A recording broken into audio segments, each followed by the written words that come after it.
Hello everyone, welcome po sa ating God's Word for today.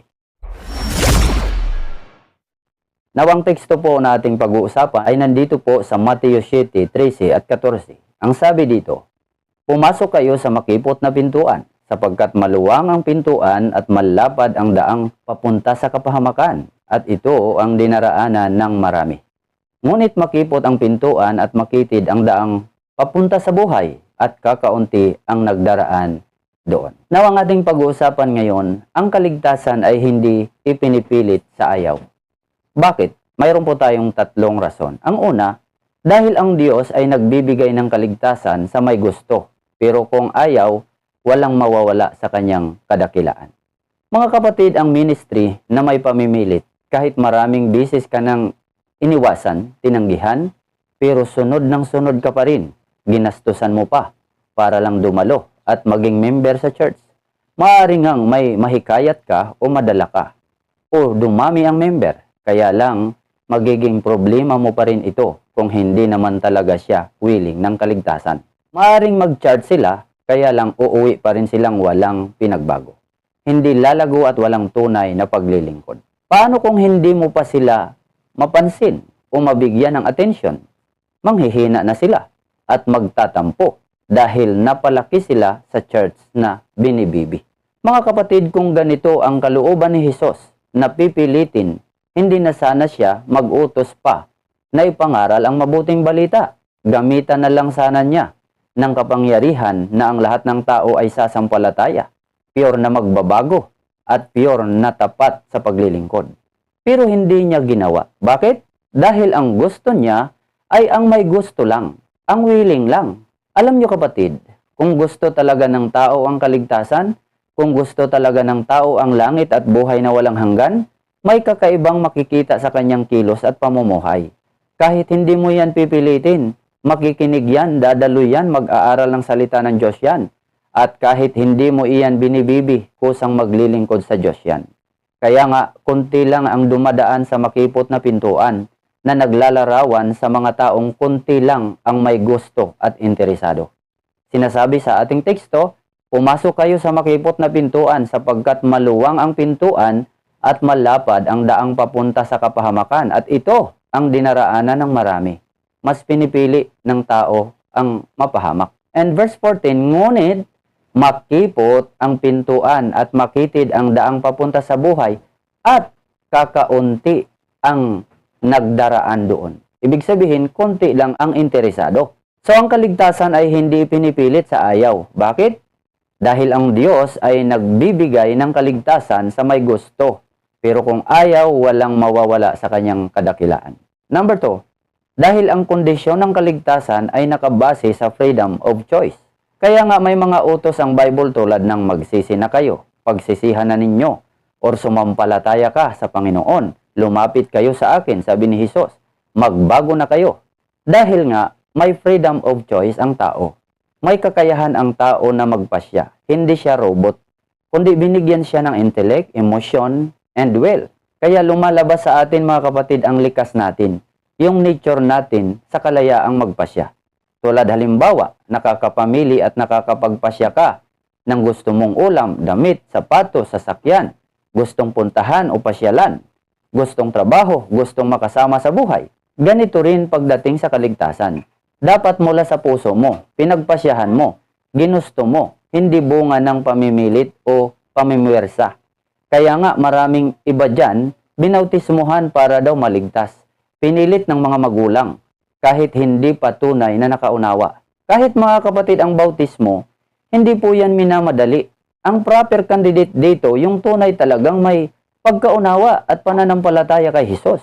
Kaya ako sa church, pinapalaki ko sila, dinidisciple ko sila, na ang hinahanap ko ay yung talagang gusto, yung talagang interesado, at handa para sa gawain at willing na maging katuwang sa gawain para ibahagi ang salita ng Diyos. Ganon din sa mga Bible studies. Maraming umiiwas, maraming walang interest, dumalo.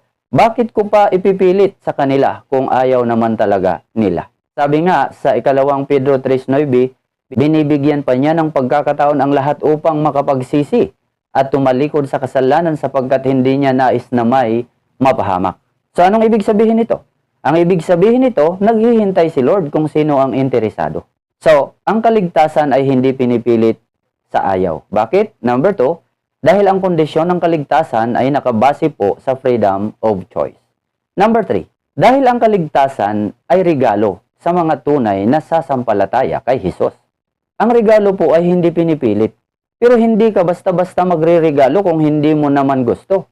Hindi ka basta magre-regalo kung wala kang nakita sa kanya na ikatutuwa mo. Halimbawa na lang, matutuwa ka bang magbigay sa hindi man lang marunong magpasalamat o mag-appreciate?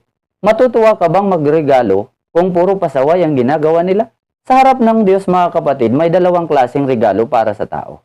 Ang una si Hesus. Regalo ng Ama si Hesus para maging paraan ng kaligtasan ng tao. Dahil nga sa pag-ibig. Pero sa pangalawa, maraming hindi nakakalusot at nakakatanggap ng regalong ito. Ano yung pangalawa? Regalo niya na kaligtasan para sa mga gustong sumampalataya kay Hesus. Ibig sabihin, mabibigyan lang ng regalo kung desidido ka, kung totoo talaga na sumampalataya ka kay Hesus. Sabi po sa Romans chapter 6 verse 23, "For the wages of sin is death, but the gift of God is eternal life in Christ Jesus our Lord." So anong sabi? But the gift of God is eternal life in Christ Jesus our Lord. Makikita ang buhay na walang hanggan kay Hesus bilang regalo. So paano ibibigay ni Hesus sa atin ang regalong buhay na walang hanggan o kaligtasan? Sabi po sa John 3:16, "For God so loved the world that He gave His only begotten Son." Take note, that whoever believes in Him should not perish, but have everlasting life. So, ano ang sabi? That whoever believes, ang sinuman na sumampalataya kay Hesus ay hindi mapahamak kundi magkaroon ng buhay na walang hanggan. Ibig sabihin, ang ririgaluhan lang pala ng kaligtasan o buhay na walang hanggan ang deserving, yung tunay na may pananampalataya kay Hesus, yung willing, yung may gusto, yung interesado. Kaya sumampalataya sila kay Hesus. Kaya nga, ano ang sabi sa Ephesians chapter 2 verse 8? "For by grace you have been saved through faith, and that not of yourselves, it is the gift of God." So, ang kaligtasan ay regalo ng Diyos dahil sa iyong pananampalataya. Kung hindi ka sasampalataya, wala kang regalong buhay na walang hanggan. Maliwanag po ito sa Juan 3:18. Ano ang sabi? "Hindi hinahatulang maparusahan ang sumasampalataya sa anak. Ngunit hinatulan na ang hindi sumampalataya sapagkat hindi siya sumampalataya sa kaisa-isang anak ng Diyos." Yung sinabing hindi hinahatulan na maparusahan, yan po yung may buhay na walang hanggan na. Pero yung hindi sumampalataya, walang regalo na buhay na walang hanggan, kundi reserve na ang hatol sa kanila. So, ang kaligtasan ay hindi pinipilit sa ayaw. Bakit? Review muna tayo sandali. Number 1, dahil ang Diyos ay nagbibigay ng kaligtasan sa may gusto, pero kung ayaw, walang mawawala sa kanyang kadakilaan. Number 2, dahil ang kondisyon ng kaligtasan ay nakabase sa freedom of choice. At number 3, dahil ang kaligtasan ay regalo sa mga tunay na sasampalataya kay Hesus. Para naman po sa ating application, mga kapatid, ang kaligtasan ay libreng regalo ng Diyos doon sa mga taong willing, sa mga taong interesado. Hindi ito ipinapamilit. Kung ayaw ng tao, walang mawawala sa Diyos. Kung iisipin, sino ba tayo para suyo-suyuin ng Diyos? Sino ba tayo para ipagsiksikan ng Diyos ang kaligtasan? Magpasalamat nga dapat tayo kung iisipin. Dahil nabigyan tayo ng chance na maligtas. Basta interesado ka lang.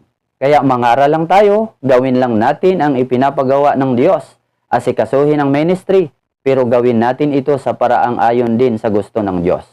Kung may mga taong ayaw, may mga taong hindi interesado, huwag ipamilit ang salita ng Diyos. Puntahan mo ang mga taong interesado at doon ka mag-focus. Naway mayroon kayong natutunan sa ating napag-usapan. Salamat po sa inyong walang sawang panonood, pakikinig. Pagpalain po kayo ng ating Panginoon. At magkita-kita naman po tayo para sa aking mga susunod na video. Salamat po. God bless everyone.